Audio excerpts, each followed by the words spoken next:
Red టీవీలో మీ వ్యాపార ప్రకటనల కోసం ఈ నంబర్ ని సంప్రదించండి 6281747728. నమస్తే. ప్రస్తుతం మనతో పాటు సీనియర్ జర్నలిస్ట్ దాము బాలాజీ ఉన్నారు. ఆయనతో మాట్లాడదాం. నమస్తే సార్. నమస్తే సార్, సౌభాగ్యమ్మ ఇప్పుడు వివేకానంద రెడ్డి 5వ వర్ధంతి సందర్భంగా ఈటీవీతో ఇంటర్వ్యూ ఇచ్చారు. అక్కడ ఏం మాట్లాడారు సార్? అలాగే జగన్ని ఓడించాలంటూ పిలుపునిచ్చారు. ఎందుకంటారు? ఆమె రాజకీయంలోకి వచ్చే అవకాశం ఏమైనా ఉందంటారా? వివేకానంద రెడ్డి చనిపోయి ఈ రోజుకు 5 ఏళ్ళు అయింది. 5వ వర్ధంతిది. సో ఈ 5 ఏళ్ల సందర్భంగా ఈనాడు ఈటీవీ జాయింట్గా వివేకానంద రెడ్డి భార్య సౌభాగ్యమ్మను ఒక సుదీర్ఘమైన ఇంటర్వ్యూ చేశారు. ఆ ఇంటర్వ్యూలో ఆమె చాలా విషయాలు మాట్లాడారు. సో ఆమె ఏమేమి మాట్లాడారు, ఆమె కార్యాచరణ ఏమిటి అనేది మనం చూద్దాం. సో ఆమె ప్రధానంగా ఏం చెప్పారంటే, వైఎస్ఆర్ వివేకానంద రెడ్డి ఇద్దరు కూడా రామలక్ష్మణులాగా ఉండేవాళ్ళు, చాలా అన్యోన్యంగా ఉండేవాళ్ళు. అంతకు ముందంతా కూడా పులివెందుల ఏరియాలో విపరీతంగా హత్యలు, అలజడులు, గందరగోళాలు జరిగేవి. అయితే వీళ్ళిద్దరూ బాగా యాక్టివ్గా ముందుకు వచ్చాక అవన్నీ పోయినాయి. వీళ్ళు అవన్నీ అరికట్టి అక్కడ ప్రశాంతతను నెలకొల్పారు. సో ఇటువంటి పరిస్థితి మారిపోయింది ఇప్పుడు. అంటే వైఎస్ఆర్ చనిపోయిన తర్వాత నేను జగన్ మంచిగా పరిపాలన అందిస్తాడనుకున్నాం, జగన్ రాజకీయాల్లోకి రావడం మంచిదని మేము అనుకున్నాం. ఆయన సీఎం కావాలని వివేకానంద రెడ్డి కూడా కళ్ళగన్నాడు. సో కొన్ని రకాల ఇబ్బందులు ఉన్నప్పటికి కూడా జగన్ని మేము అందరం కూడా సపోర్ట్ చేశాము. కానీ వివేకానంద రెడ్డి చంపిన హంతకుల్ని జగన్ కాపాడుతున్నాడు. జగన్ కాపాడకపోతే వాళ్ళని ఈ పాటికి జైలు శిక్ష పడుండేది. జగనే కాపాడుతున్నాడు. ముఖ్యంగా అవినాష్ రెడ్డిని జగన్ కాపాడుతున్నాడు. జగన్ అధికారంలో ఉన్నాడు కాబట్టే అవినాష్ రెడ్డి అరెస్ట్ కాలేదు. తర్వాత మేము యాక్చువల్గా ఇది మేము ముందు గ్రహించలేకపోయాం. చాలా ఆలస్యంగా అయింది. మేము జగన్ దగ్గరికి న్యాయం చేయమని వెళ్ళినప్పుడు సునీత ఆయన ఒక్కడే మమ్మల్ని కలవకుండా కొంతమందిని పెట్టుకొని వాళ్ళ సమక్షంలో మాతో మాట్లాడాడు. చివరికి ఎలా మాట్లాడారంటే, సునీతారెడ్డి హస్బెండే ఎందుకు చంపు ఉండకూడదు, మీకు మోటివ్ మీకు కూడా ఉంది కదా అన్న యాంగిల్లో మాట్లాడాడు. అది చూసి మాకు చాలా బాధ అయింది. ఇతనేంటి ఇలా మాట్లాడుతున్నాడు అనుకున్నాము. సో మా బాధను అతను అర్థం చేసుకోకపోక మా మీద నిందలేశాడు. దాంతో మేము పోరాటం మొదలుపెట్టాం. యాక్చువల్గా జగన్ అధికారంలో లేనప్పుడేమో సిబిఐ ఎంక్వైరీ కావాలని డిమాండ్ చేశాడు. జగన్ అధికారంలోకి వచ్చినాక దాన్ని పక్కన పెట్టేశాడు. మేము అప్పుడు కూడా సునీతారెడ్డి సిబిఐ ఎంక్వైరీకి నేను డిమాండ్ చేస్తున్నాను, మీరు నాకు సపోర్ట్ చేయడానని జగన్ను పోయి అడిగితే కూడా అప్పుడు కూడా అతను కోఆపరేట్ చేయలేదు అనేది ప్రధానంగా ఆమె చెప్పింది. అలాగే ఈ హత్య అనేది అందరికంటే ముందు జగన్కి, భారతిరెడ్డికి ఎర్లీ మార్నింగ్ తెలిసింది. సో ఇది ఎలా తెలిసింది అనేది మాకున్న సందేహం. రెండోది, అంత ఎర్లీ మార్నింగ్ తెలిసినాక మాకు కూడా మార్నింగ్ 6 తర్వాత తెలిసింది. మేమందరూ హుటాహుటిన బయలుదేరి పులివెందులకి వెళ్ళాం. ఇతను తెలిసినా కూడా ఇతను ఈవినింగ్ వరకు రాలేదు. ఎందుకు రాలేదు, తెలిస్తే ఎర్లీ మార్నింగ్ తెలిసినా కూడా ఎందుకు రాలేదు అనేది కూడా మాకున్న అనుమానం. ఇతని పరిపాలన గురించి కూడా అడిగారు వాళ్ళు. పరిపాలన ఎలా ఉందంటే, పరిపాలన బాగాలేదు, అది అరాచక పరిపాలన. అది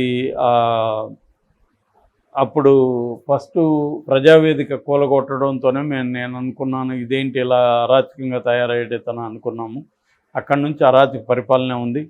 అందుకని ఈ అరాచక పరిపాలన అంతమవ్వాలని నేను కోరుకుంటున్నా. జగన్కి వ్యతిరేకంగా ఓటు వేయమని సునీతారెడ్డి పిలిపించింది. నేను కూడా ఆమెతో ఏకీభవించి జగన్కి వ్యతిరేకంగా ఓటు వేయమని నేను కూడా ప్రజలకు విజ్ఞప్తి చేస్తున్నా అనేది కూడా ఆమె మాట్లాడింది. అయితే ఈ హత్య ఎందుకు జరిగింది, మోటివ్ ఏంటి అన్నప్పుడు కూడా ఆమె రాజకీయాల కోసమే ఈ హత్య జరిగింది, మేము అంతా బాగుందనుకున్నాము, కానీ ఎమ్మెల్సీగా మా వివేకానంద రెడ్డి గారిని కావాలనే ఓడించారు, అక్కడి నుంచి ఇది మొదలైంది. సో రాజకీయంగానే ఈ హత్య చేశారనేది మేము నమ్ముతున్నాము. సో నా కూతురు ఎవరు లేకుండా ఒంటరిగా పోరాడుతుంటే నాకు చాలా బాధేస్తుంది. అయితే ఒక్కోసారి గర్వంగా కూడా అనిపడుతుంది. ఆమె అనేక ఇబ్బందులను ఎదురొడ్డి ఆమె పట్టుదలగా పోరాడుతుంది, తెగువ చూపిస్తుంది.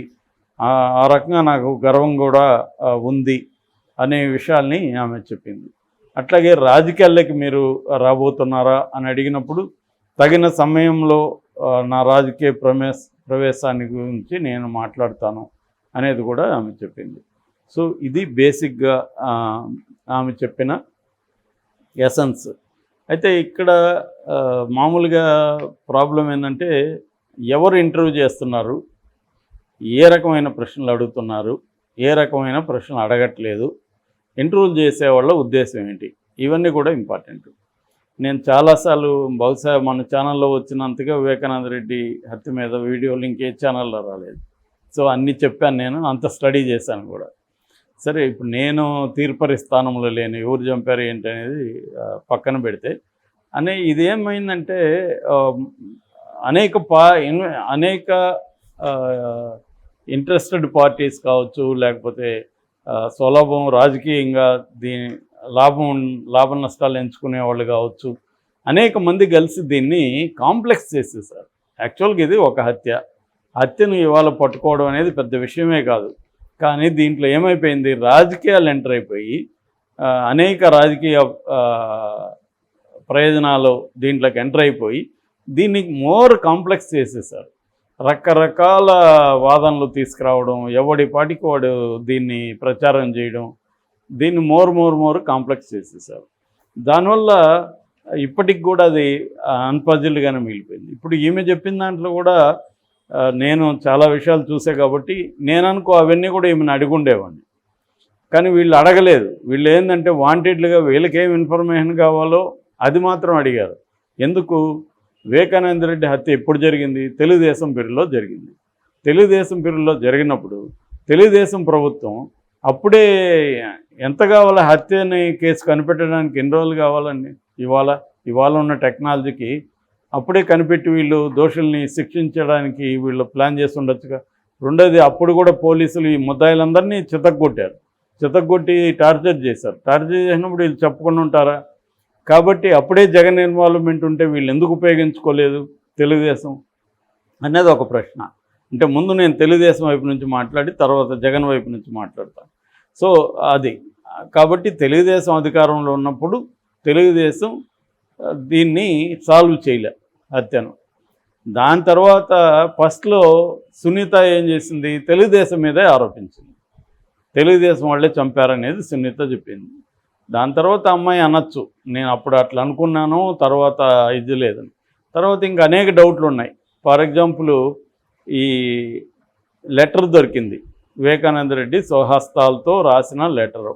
ఆ లెటర్ దొరికిందని ఆయన కృష్ణారెడ్డి పిఏ వీళ్ళకి ఫోన్ చేసి చెప్పినప్పుడు సునీతారెడ్డికి, రాజశేఖర రెడ్డికి, సునీతారెడ్డి హస్బెండ్ రాజశేఖర రెడ్డి చెప్పినప్పుడు వాళ్ళు ఏం చేయాలి? ఎవరైనా మా నాన్న ఇట్లా ఏదో లెటర్ రాశారంటున్నారు, బ్లడ్ అంటున్నారు, పోలీసులకి ఆ లెటర్ ఇవ్వండి అని చెప్పాలి. మేము రావడానికి లేట్ అవుతున్నాయి, కానీ దాన్ని దాచిపెట్టండి, ఎవరికి ఇవ్వకండి, ఆయన ఫోన్ కూడా ఎవరికి ఇవ్వకండి అని ఎందుకు చెప్పాల్సి వచ్చింది అనేది ఒక పెద్ద ప్రశ్న. వాళ్ళు వచ్చి 1 o'clock వచ్చిన తర్వాత ఆ లెటర్ని, ఆ ఫోన్ని 2 గంటల ప్రాంతంలో పోలీసు వాళ్ళకి ఇచ్చారు. అసలు మామూలుగానే వీళ్ళు ఫోటోలు, వీడియోలు కూడా తీసి పంపించారు. క్రైమ్ సీన్ని, బ్లడ్ ఉంది, కొట్టిన గాయాలు క్లియర్గా కనబడుతున్నాయి. అవన్నీ చూసినప్పుడు వాళ్ళు ఏం చేయాలి? మేము వచ్చేసరికి లేట్ అవుతుందని ఈ లోపలే పోలీసులకు కంప్లైంట్ ఇవ్వండి, ఎంక్వైరీ స్టార్ట్ చేయమనండి. ఎందుకంటే క్రైమ్ సీన్ డిస్టర్బ్ అవుతుంది కదా. ఎప్పుడైనా ఇమ్మీడియట్గా పోలీసులు రంగంలోకి దిగి క్రైమ్ సీన్ని ప్రిజర్వ్ చేయాలి. అది ఎందుకు వీళ్ళు, ఈమె డాక్టర్ పైగా, ఈమెకి అవన్నీ తెలుసు, మరి ఎందుకు వీళ్ళు అవన్నీ చేయలేదు అనేది డౌట్. దాని తర్వాత పాల్గొన్న వాళ్ళందరినీ ఎందుకు సిబిఐ టార్చర్ చేసింది? ఎందుకు అప్రూవర్గా మారండి అని టార్చర్ చేసింది? వాళ్ళకున్న వెస్టెడ్ ఇంట్రెస్ట్ ఏంటి? ఆ రామ్ సింగ్ ఇన్వెస్టిగేటింగ్ ఆఫీసరు తెలుగుదేశం తరఫున పనిచేశాడనేది ఆరోపిస్తున్నారు. సరే, అది కరెక్టా కాదో మనం పక్కన పెడదాం. కానీ సాక్షి అయిన రామయ్యని కొట్టారని రామయ్య చెప్తున్నాడు, ఎర్రగంగిరెడ్డిని కొట్టారు, సునీల్ యాదవ్ని కొట్టారు, ప్రధాన సాక్షిగా ఉన్న పిఏ కృష్ణారెడ్డిని కొట్టారు. ఇది మామూలు కొట్టడం కాదు, భయంకరంగా టార్చర్ 1 month అట్లా తీసుకెళ్ళి కొట్టారు. సో ఇవన్నీ డౌట్లు. ఇవన్నీ ఎందుకు చేశారు? వాళ్ళకున్న వెస్టెడ్ ఇంట్రెస్ట్ ఏంటి అనేది ఇది.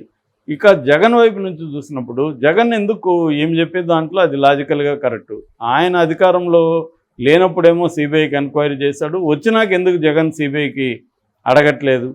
తన అధికారంలో ఉన్నప్పుడు కూడా దాన్ని ఎందుకు తేల్చలేదు? సిబిఐకి ఇవ్వకముందు తేల్చాలి కదా జగన్, ఎందుకు తేల్చలేదు?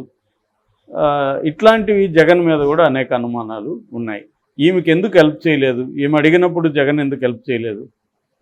ఆమె మీద ఎందుకు సందేహంగా మాట్లాడాడు? తన గవర్నమెంటు, తన పోలీసులు నిజంగా ఆమె చేస్తుంటే నువ్వు అదే బయటపెట్టు, అదెందుకు పెట్టలేదు?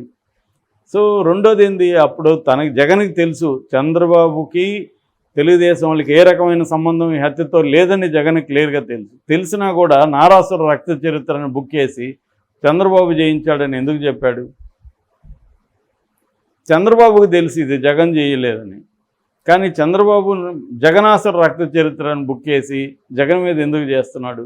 ఇప్పుడు ఈమెని అనేక ప్రశ్నలు అడగకుండా ఈమె మనకి ఏమేమి కావాలో అది మాత్రమే ఎందుకు వీళ్ళు చేస్తున్నారు ఈ మీడియా అంటే క్లియర్గా ఏంటంటే హత్య ఎవరు చేశారనేది కాసేపు పక్కన పెడితే ఈ హత్యను మనకు అనుకూలంగా ఎవరు ఎలా ఉపయోగించుకుందాం అనేది వైసీపీ చేస్తుంది, తెలుగుదేశం కూడా అదే పని చేస్తుంది. వైసీపీ 2019లో సక్సెస్ఫుల్గా చేసుకోగలిగింది. ఇప్పుడు తెలుగుదేశం ఈ హత్యను తనకు ఎంతో కొంత జగన్ని బదనాం చేయడం కోసం రంగంలోకి దిగింది. ఇప్పుడు అప్పట్లేమో సునీత వైసీపీకి ఉపయోగపడింది, ఇప్పుడు అదే సునీత తెలుగుదేశంకి ఉపయోగపడుతుంది, సునీత కానీ సౌభాగ్యమ్మ కానీ. సో రెండవది ఏంటంటే ముందు భార్య ఈమె, రెండో భార్య షమీము, కొడుకున్నాడు షహన్ షా, వాళ్ళ గురించి ఈమెను ఎందుకు అడగలేదు? వాళ్ళకి వీలునామా రాశారని చెప్తున్నారు. ఇప్పుడు నేను డౌట్లు అడిగేవి అన్నీ వీళ్ళకి కూడా తెలుసు, ఈ ఇంటర్వ్యూ చేసిన వాళ్ళకి. వీళ్ళు ఏవి ఆమెని డిస్టర్బింగ్ క్వశ్చన్స్ ఏవి వేయకుండా తమకేం కావాలో అది, జగన్ పరిపాలన బాగాలేదని అంటే చంద్రబాబు పరిపాలన బాగుందని ఏమంటుందా? రెండవది అవినాష్ రెడ్డిని సేవ్ చేస్తుండే జగన్ అని చెప్తుంది. సిబిఐ ఎవరండి? ఎవరి కింద పనిచేస్తుంది? జగన్ కింద పనిచేస్తుందా సిబిఐ? దీని మీద విచారణ జరిపే సిబిఐ. ఈ సిబిఐకి బాస్ ఎవరు? మోడీ కదా సేవ్ చేయాలి అవినాష్ రెడ్డిని. ఇప్పుడు మరి మోడీ చంద్రబాబుతో పొత్తు పెట్టుకున్నాడు కదా, మరి మోడీని మీరు ఎందుకు పోయి మోడీని కలవట్లేదు? సునీత రెడ్డి, సౌభాగ్యమ్మ, అరే భాయ్ నువ్వు మాకు ఇప్పుడు చంద్రబాబుని తీసుకెళ్ళి కలవండి, మోడీని, అమిత్ షాని కలవండి, మాకు న్యాయం చేయమని చెప్పండి, అవినాష్ రెడ్డి తప్పు ఉంటే అరెస్ట్ చేయమనండి. ఇవన్నీ ఎందుకు చేయకుండా ఇప్పటికీ జగన్ మీద ఎందుకు మాట్లాడుతున్నారు? సిబిఐ అయితే జగన్ చేతుల్లో లేదు కదా. కాబట్టి ఇవి అనేక రకాలైన ప్రశ్నలు అందరి వైపు ఉన్నాయి. జగన్ని అడిగే ప్రశ్నలు చాలా ఉన్నాయి, చంద్రబాబుని అడిగే ప్రశ్నలు ఉన్నాయి, సౌభాగ్యంని సునీతని అడిగే ప్రశ్నలు ఉన్నాయి.